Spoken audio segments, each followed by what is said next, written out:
Imagine you finally, moved out of your parents' house. Right, that feeling of ultimate freedom. Exactly. You're fully independent, you're making your own rules, and you're just entirely free. But on your very first night in your new place, you realize something terrifying. You don't have their security system anymore. You don't have the security system, the doors don't lock, the alarm is gone, and everyone in the neighborhood knows it. That is a brutal realization. It really is. And that is exactly the waking nightmare that American merchants faced in 1783, which is the focal point of today's deep dive into the Barbary Wars and the birth of American sea power. Yeah, and it's funny because the end of the American Revolution is, well, it's usually framed as this moment of ultimate triumph, right? Oh, for sure. Parades, fireworks, independence. Right. But in the realm of global trade, it was actually a sudden, massive vulnerability. Because prior to 1783, American merchant ships sailed under the British flag. Meaning they had the British Royal Navy watching their backs. Exactly. Yeah. They were shielded by the most powerful navy on Earth. Mm. And the mechanics of that protection were largely invisible to the average colonist. I mean, it wasn't just warships physically escorting them everywhere. No. It was the deterrent threat of British retaliation. It was this vast network of diplomatic passes and just the sheer geopolitical weight of the British Empire. But the moment the Treaty of Paris is signed, all of that invisible architecture it vanishes. Poof. Gone. Independence meant American ships were legally stripped of that protection. So they're flying this brand new flag that carries, absolutely zero geopolitical weight. Right. And they are sailing right into a Mediterranean trade network that is dominated by the Barbary states. Which were Morocco, Algiers, Tunis, and Tripoli. And this leads to a very harsh wake-up call, right, in 1785. Yeah, 1785 is when two American merchant ships, the Maria and the Dauphin, are captured by Algerian vessels. Okay, let's unpack this for a second, because when you say captured, people immediately think of pirates, rogue outlaws. The whole Hollywood image, right? Hiding out in secret coves. Exactly. But these weren't pirates in that sense, were they? No, not at all. We have to clarify this. They were corsairs. They were state-sanctioned naval forces operating under the loose authority of the Ottoman Empire. Wow. Okay, so this wasn't just random theft. This was a formalized, state-sponsored revenue model. It was an integrated economic system. The Barbary states used corsairing as a mechanism to regulate commerce and, well, extract wealth from foreign powers. So how did European countries deal with it? They would sign treaties. They'd pay annual tribute, essentially protection money, to secure safe passage for their merchants. And if you didn't have a treaty? If you didn't have a treaty, or if you couldn't defend yourself, your ships were legally forfeited under their system of regional sovereignty. And the United States had neither a treaty nor a navy. Which exposed this fundamental flaw in the early American government. Right, because under the Articles of Confederation, the government was basically helpless, right? Completely. Congress didn't possess a direct taxing mechanism. They operated on a requisition system. Meaning they had to politely ask the states for money. Exactly. Hey, could you spare some funds? And if a state decided they didn't want to pay, Congress had no enforcement arm to compel them. So they can't just levy a tax to build a new security system. They are legally paralyzed. They couldn't fund a navy to go rescue those sailors. Yeah. And they didn't have the cash reserves to just buy them back through a diplomatic ransom either. So the captives from the Maria and the Dauphin were just abandoned. Essentially abandoned for a decade. It was a dark time. That is wild. And then this localized Mediterranean problem suddenly spills out into the open Atlantic Ocean in 1793. Yeah, things got much worse. And the catalyst was a truce signed between Portugal and Algiers. Wait, how does Portugal fit into this? Well, up until 1793, the Portuguese Navy had essentially blockaded the Strait of Gibraltar. Ah, forming a physical bottleneck. Right. Portuguese warships kept the Algerian corsairs confined to the Mediterranean Sea. But then the British government helps broker a truce between Portugal and Algiers. Partially to free up the Portuguese fleet so they can go fight against revolutionary France. So they essentially remove that Portuguese cork from the bottle. That's a great way to put it. The cork is out, and it floods the Atlantic Ocean with corsairs. And the consequences for the U.S. are just immediate. Within months of that truce, Algerian vessels capture 11 American merchant ships. And take over 100 American sailors captive. I mean, imagine trying to run a business today and your delivery trucks are constantly hijacked. You'll be a nightmare. You plead with the government for help and they say, sorry, we literally have no money. You'll just have to pay the ransom yourself. Or disguise your trucks. or beg another country to let you tag along in their convoys. It's just unbelievable. And this severity, this 1793 crisis, forces the Founding Fathers into this profound debate, right? A huge debate about statecraft and sovereignty. Yeah. And the two heavyweights wrestling with this are John Adams and Thomas Jefferson. Both of whom had been diplomats in Europe trying to navigate these exact commercial treaties in the 1780s. Right. And they approach this from two totally incompatible philosophies. It kind of reminds me of a modern company getting hit with a ransomware attack. Oh, that's an interesting analogy. How so? Well, hackers freeze your supply chain and demand millions in crypto. Do you just pay the ransom, which solves the immediate problem and lets you resume business? Or do you refuse on principle? Right. Do you refuse and instead spend 10 times that amount engineering a completely new, impenetrable cybersecurity infrastructure? Yes. And in this historical scenario, Adams was the pragmatist advocating to pay the ransom. Which feels out of character for a founding father, but it made sense, right? It made total sense. He looked at the balance sheet. He knew the Confederation lacked the institutional capacity to tax and build a fleet from scratch. So his calculation was just cold and rational. Very. Paying a few $100,000 for a treaty, while humiliating, was exponentially cheaper than the millions required to construct and maintain a permanent navy. And I imagine he was terrified of the domestic political blowback, too. Exactly. You're trying to force a new tax on a population that literally just fought a revolution over taxation. Right. No taxation without representation was still ringing in everyone's ears. So Adams says, just pay the tribute. But Jefferson counters that logic by focusing on the long-term mechanics of sovereignty. Jefferson was the idealist here. Yes. He argued that if you pay tribute, you are signaling to the world that your sovereignty is for sale.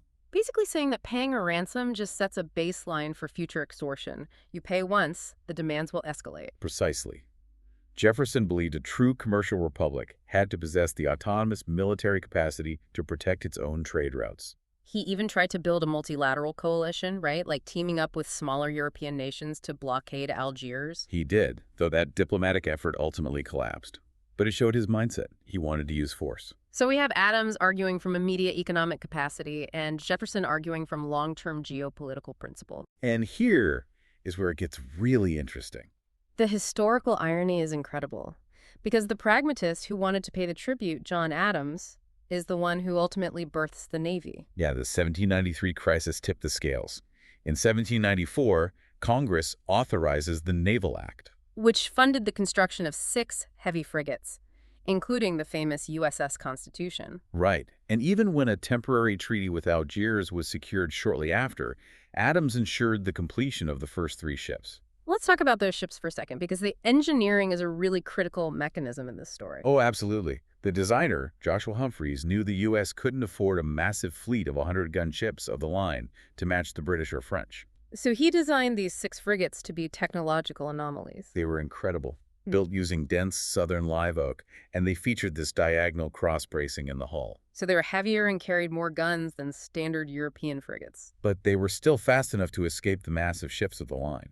Literal hardware engineering. The strategy was basically outrun anything you can't outgun and outgun anything you can't outrun. That is the perfect summary. And Adams didn't just authorize the timber and the canvas, Right. When he became president, especially during the quasi-war with France in 1798, he built the whole bureaucratic architecture. He created the Department of the Navy, Yeah. established the dockyards, the officer commissioning structures. Going back to our tech analogy, he didn't just launch an app. He built the server farms, the data centers, the entire back-end supply chain to run a global operation. He institutionalized naval power, which sets up an incredible twist when Jefferson takes office in 1801. Jefferson, the idealist who had been begging for naval force since the 1780s, suddenly inherits this fully operational fleet. Just in time, too.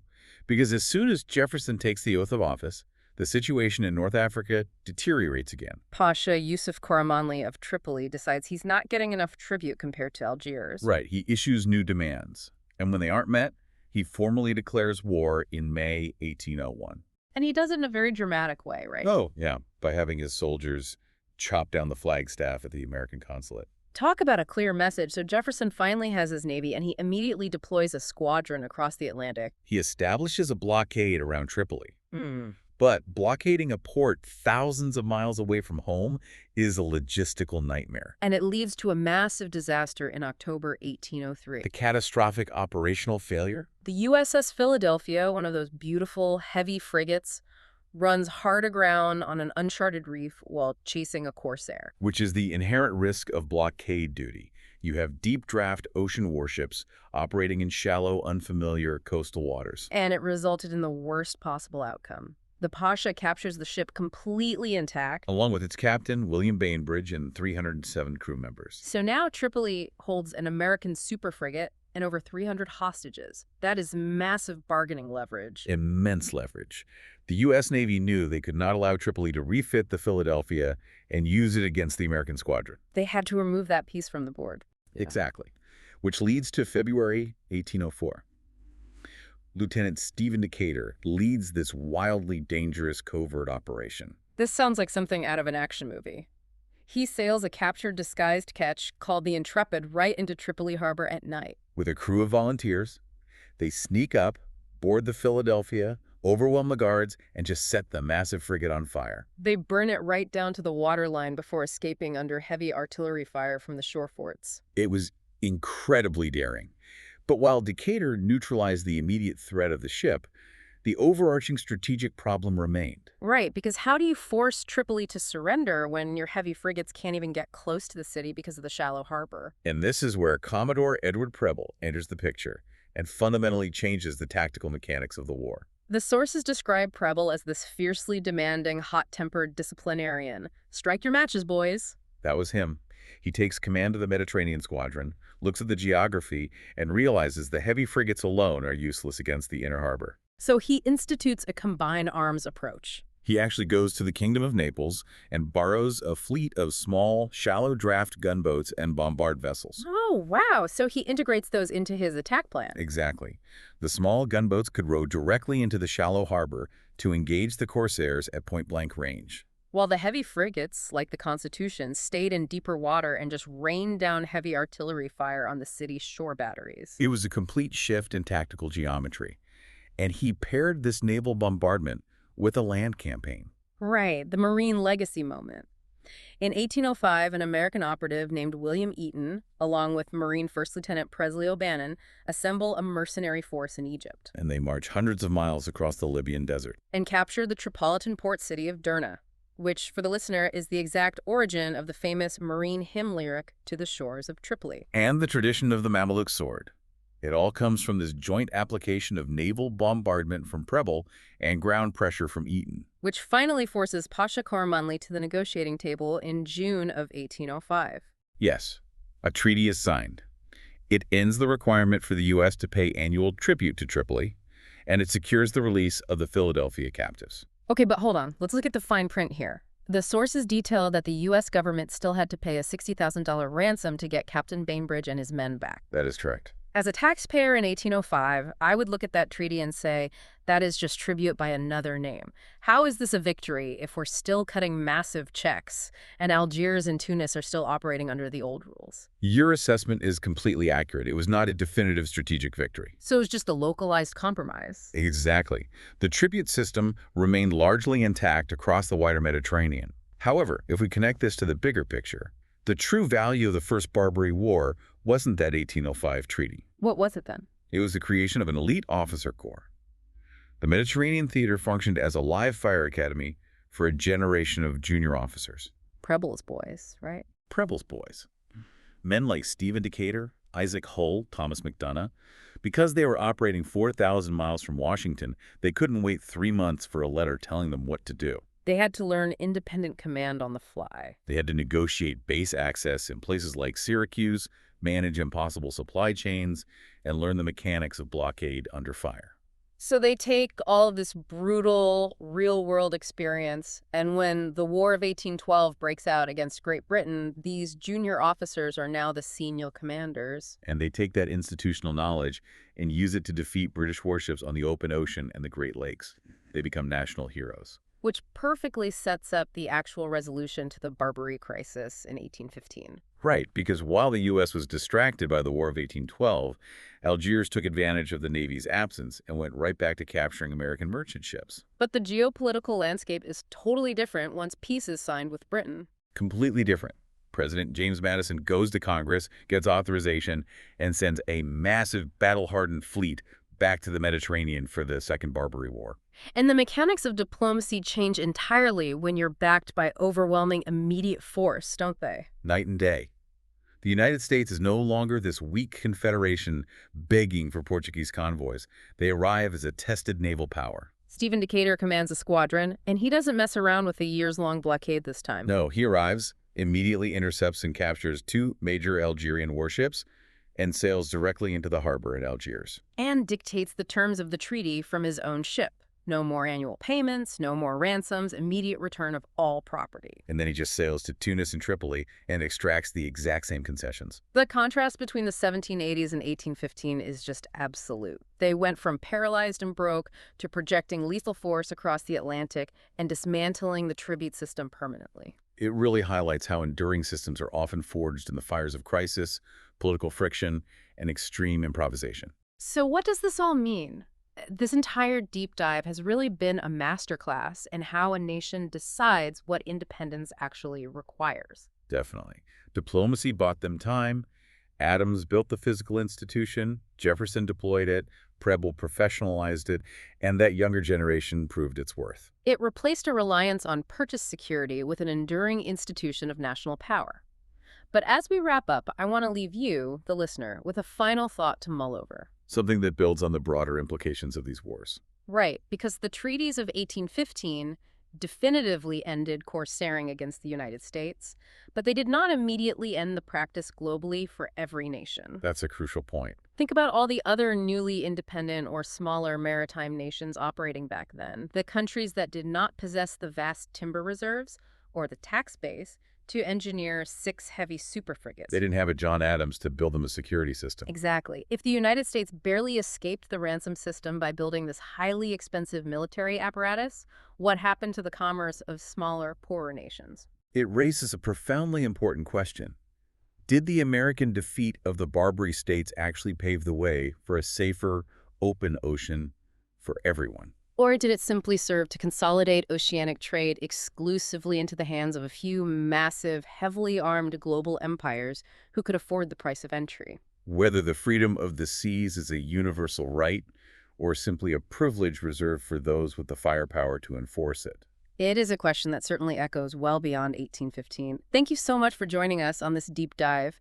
You might have moved out of your parents' house and lost their fancy security system, but as the early republic demonstrated, sometimes the only way to truly secure your independence is to build a formidable security system of your own. Keep exploring, keep questioning, and we'll catch you on the next deep dive.